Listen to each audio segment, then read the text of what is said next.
नमस्कार, तुम्हा सर्वांचे माझ्या नवीन व्हिडिओमध्ये पुन्हा एकदा स्वागत आहे। आज आहे 31 डिसेंबर आणि 31 डिसेंबर हा प्रत्येकजण वेगवेगळ्या पद्धतीने साजरा करत असतो। तर त्याच निमित्ताने आज मी जरा घराबाहेर निघालेली आहे। तर आज मी कुठे चाललेली आहे ते तुम्हाला लवकरच कळणार आहे। त्यासाठी व्हिडिओ तुम्ही शेवटपर्यंत नक्की बघा।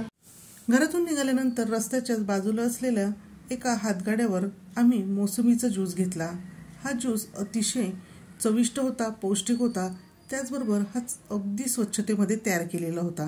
आता आम्ही दोघांनी मोसंबीचा ज्यूस घेतला होता, पण माझ्या मुलीला मोसंबीचा ज्यूस नको होता म्हणून तिने घेतले होते नारळ पाणी।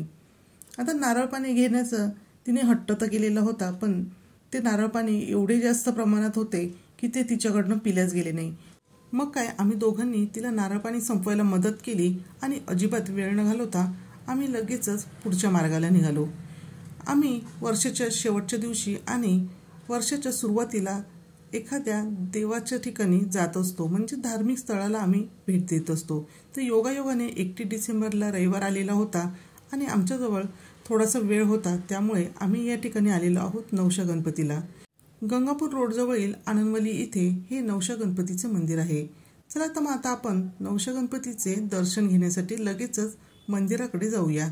मंदिराकडे जाताना काही प्रसादाची दुकानं तुम्हाला इथे पाहायला मिळतील। त्याचबरोबर फुलांचे, हारांची सुद्धा दुकानं इथे आहेत।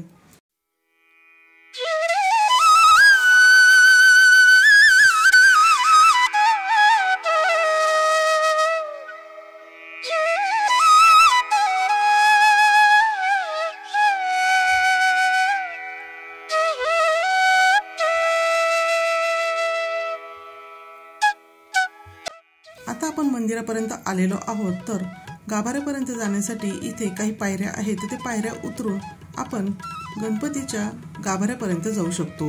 या नवशा गणपतीला साधारणतः 300 ते 400 वर्षापूर्वीचा पेशवेकालीन इतिहास सुद्धा आहे आणि हे मंदिर जे आहे ते अगदी जागृत देवस्थान आहे। त्यामुळे नाशिकमधल्या या नवशा गणपतीला अतिशय जास्त महत्त्व सुद्धा आहे, कारण की ह्या गणपती मंदिरामध्ये केलेला नवस हा पूर्ण होतोच। त्यामुळे तुम्हाला या इथे पुढे पाहायला मिळतील की भरपूर प्रमाणात इथे घंट्या बांधलेल्या आहेत। ज्या व्यक्तींचा नवस पूर्ण होतो तर त्या व्यक्ती इथे येतात आणि नवस पूर्ण झाल्याबद्दल इथे घंट्या सुद्धा बांधतात। तर तुम्ही इथे बघू शकता की एक गृहस्थ आहेत, तर त्यांचा सुद्धा नवस पूर्ण झालेला होता म्हणून ते इथे घंटी बांधत आहे आणि इथे भरपूर प्रमाणात तुम्हाला घंट्या पाहायला मिळतील आणि या घंट्या जणू काही ह्या मंदिराचे सौंदर्य अजूनच खुलवत आहेत। अतिशय सुंदर ह्या घंट्या या मंदिरात शोभून दिसत आहेत। त्याचबरोबर इथे एक शंकराची पिंड सुद्धा आपल्याला पाहायला मिळते। अगदी सर्व बाजूला तुम्हाला या घंट्या पाहायला मिळणार आहेत। वेगवेगळ्या साईजच्या ह्या घंट्या इथे आहेत, काही अगदी छोट्या आहेत तर काही अगदी मोठ्या सुद्धा घंट्या म्हणजेच घंटा इथे आहेत। आता आपल्याला या गणपती बाप्पाचे दर्शन घ्यायचे आहे, तर इथे एक स्क्रीन सुद्धा लावलेली आहे आणि तिथून सुद्धा तुम्ही गणपती बाप्पाचे दर्शन घेऊ शकतात। आम्ही 12 वाजेच्या दरम्यान इथे मंदिरात आलेलो होतो, तर त्यावेळेस या गणपती मंदिरामध्ये आरती चालू होती आणि त्यानंतर आम्ही आरती केली आणि पुढे गाभाऱ्यामध्ये गणपती बाप्पाचे दर्शन घेण्यासाठी निघालो। गणपती बाप्पाच्या दोन्ही बाजूला इथे तुम्ही बघू शकता अष्टविनायक गणपती हे लावण्यात आलेले आहेत आणि त्यानंतर आता आपण पुढे पाहूयात, तर भरपूर प्रमाणात इथे आपल्याला नारळ पाहायला मिळत आहेत, कारण की 30 तारखेला इथे संकष्ट चतुर्थी होती म्हणून बरेच भाविक आलेले होते आणि बरेच भाविकांनी इथे नारळ सुद्धा वाहिलेले होते। त्यानंतर इथे एक महिला दिसते आहे, तिचा सुद्धा नवस पूर्ण झालेला होता म्हणून ती सुद्धा इथे घंटी बांधते आहे। तर तुम्ही जर नक्कीच नाशिकला आला तर नवशा गणपतीचे दर्शन घ्यायला अजिबात विसरू नका। आणि इथे आपले छान असे उंदीर मामा अगदी सुंदर इथे दिसत आहेत। त्यानंतर गाभाऱ्यात गेल्यावर तुम्ही बघू शकतात की इथे आहे ही आपल्या श्री नवशा गणपतीची मूर्ती, पण तिथे जास्त व्हिडिओ अथवा फोटो काढू देत नव्हते म्हणून मी तिथे जास्त व्हिडिओ काढू शकले नाही। मंदिराची आमची प्रदक्षिणा पूर्ण झालेली होती आणि त्यानंतर तुम्ही बघू शकतात मंदिरामध्ये खूपच जास्त प्रमाणात गर्दी वाढलेली आहे। मंदिराच्याच बाजूला बोट क्लब सुद्धा आहे आणि तिथे वेगवेगळ्या बोट हे आपल्याला पाहायला मिळतात। त्याचबरोबर या बोटमध्ये बसण्यासाठीचे जे दर आहे तर त्याचा सुद्धा इथे बोर्ड लावलेला आहे, त्यानुसार आपण हवे त्या बोटमध्ये इथे बसू शकतो। एवढ्या सुंदर बोट हे पाहून आम्हाला सुद्धा या बोटमध्ये बसण्याचा मोह हा आवरला नाही, म्हणून आता आम्ही बोटमध्ये सुद्धा बसणार आहोत.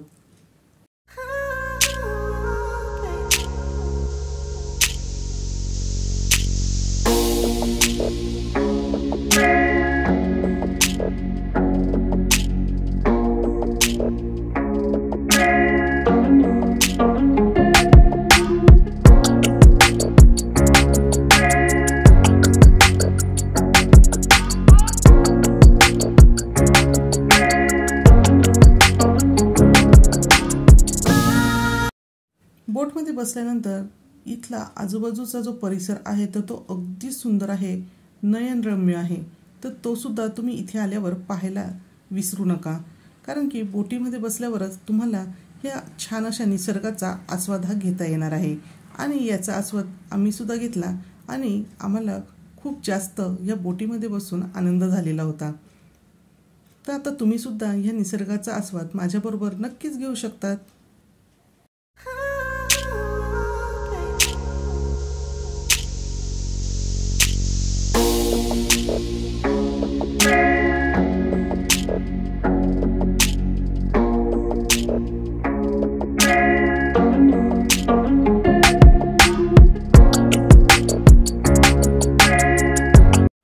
बोटिंग पूर्ण करून आता आम्ही निघालो आहोत मंदिरातून बाहेरच्या दिशेने. आणि जाताना तुम्हाला मी या घंट्यांचा आवाज ऐकवणार आहे, ज्या नवस पूर्ण झाल्यानंतर भाविकांनी इथे बांधलेले आहेत. तर खूपच छान असा आवाज या घंट्यांचा इथे घुमतो आहे.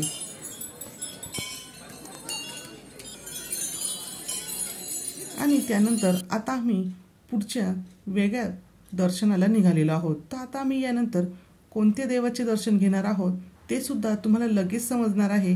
त्यासाठी तुम्ही हा व्हिडिओ स्किप न करता पुढे नक्कीच बघत राहा.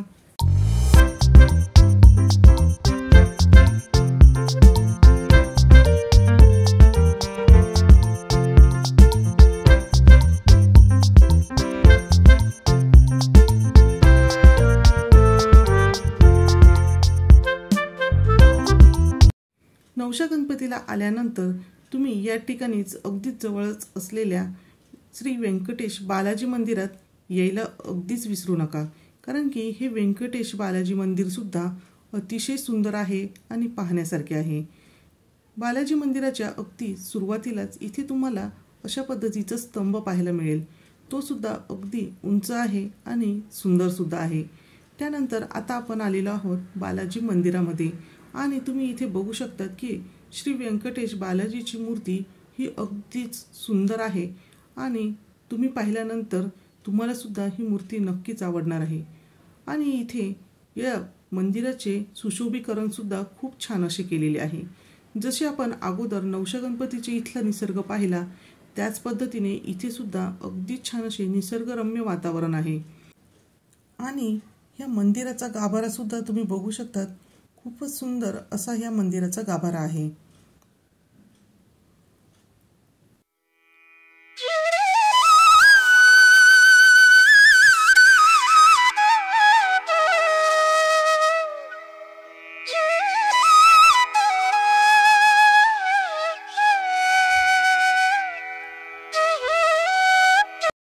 काही वेळा आम्ही बालाजी मंदिरामध्ये बसलो.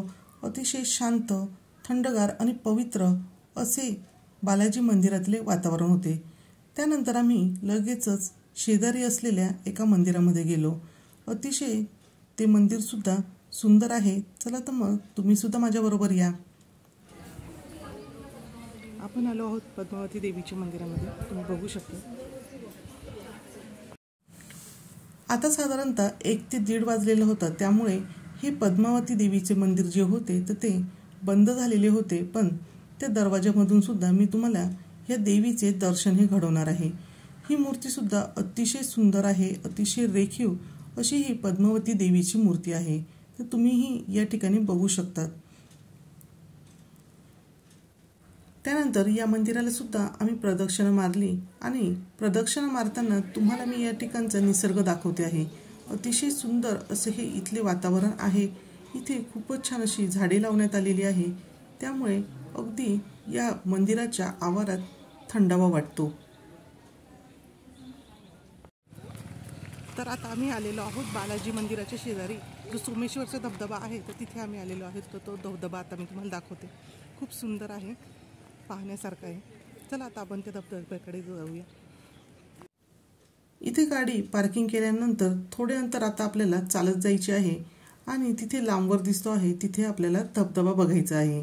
तर आता धबधब्याच्या मी वरच्या बाजूला इथे थांबलेली आहे आणि तिथूनच तुम्हाला धबधबा हा दाखवणार आहे. तर अतिशय सुंदर असा हा इथे धबधबा आपल्याला पाहायला मिळतो. आता मी हिवाळ्यामध्ये इथे आलेली आहे, त्यामुळे या धबधब्याला म्हणाल तेवढे जास्त प्रमाणात पाणी नाही, पण ज्यावेळेस पावसाळा असतो तर यातले जे पाणी आहे तर ते खूप जास्त पटीने वाढलेले असते. आणि तुम्ही बघू शकतात की अतिशय छान असं हे धबधब्यातले पाणी वाहते आहे. अगदी फेसाळलेले आणि दुधाप्रमाणे पांढरे शुभ्र असे हे पाणी आहे. आता आपण धबधबा हा समोरच्या बाजूने बघायचा आहे, त्यासाठी निघालो आहोत. आणि त्यासाठी इथूनच थोड्या अंतरावर आपण चालल्यानंतर अशा पद्धतीच्या दगडी पायऱ्या आहेत. तर ह्या पायऱ्या उतरून आपल्याला खालच्या दिशेने जायचे आहे आणि त्यानंतर आता आपल्याला हा धबधबा समोरच्या बाजूने सुद्धा पाहायला मिळतो. बरेच जण ह्या धबधब्याखाली भिजण्याचा आनंद सुद्धा घेतात. असा हा धबधबा पावसाळ्यामध्ये तर अजूनच जास्त खुलून दिसतो. आता एवढे सगळे फिरून झाल्यानंतर आम्हाला लागली होती भूक, त्यामुळे आम्ही तिथल्या जवळच्या गोकुळ हॉटेलमध्ये आलेलो आहोत. जर तुम्ही इथे हे परिसर पाहण्यासाठी आलात तर ह्या गोकुळ हॉटेलला नक्कीच भेट द्या.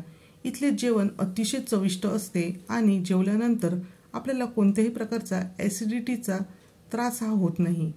आता आम्ही इथे नेहमीच जेवण करतो, पण ह्यावेळेस म्हटले की जरा वेगळी कोणती डिश ट्राय करून पाहूया, म्हणून पहिल्यांदाच आम्ही इथे मिसळ ही ऑर्डर केलेली होती.